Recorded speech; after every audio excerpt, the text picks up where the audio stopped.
رزق کی تنگی میں خاص طور پر استغفار بہت فائدہ دیتی، یعنی انسان کے گناہ انسان کے رزق کے راستے میں رکاوٹ بن جاتے ہیں.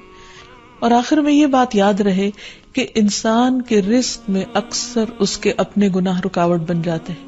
اس لیے جب انسان ان گناہوں سے توبہ کرتا ہے، استغفار کرتا ہے، تو اللہ تعالیٰ رزق کے دروازے کھول دیتے ہیں، جیسے اللہ تعالیٰ کا وعدہ ہے.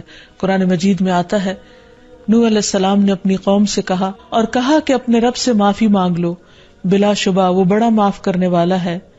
وہ تم پر آسمان سے خوب بارشیں برسائے گا اور تمہاری مال اور اولاد سے مدد کرے گا، تمہارے لیے باغ پیدا کرے گا اور نہریں جاری کرے گا.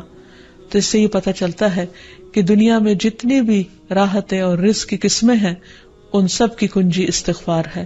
تو اس لیے انسان کثرت سے اپنے گناہوں پر توبہ کرتا رہے. حضرت حسن بصری کی مجلس میں ایک شخص آیا اور کہنے لگا کہ اس کے ہاں اولاد نہیں، تو انہوں نے اس کو استغفار کا حکم دیا. دوسرے شخص نے کہا کہ ان کے ہاں قحط سالی ہے، بارشیں نہیں ہو رہی، تو انہوں نے ان کو استغفار پڑھنے کے لیے کہا.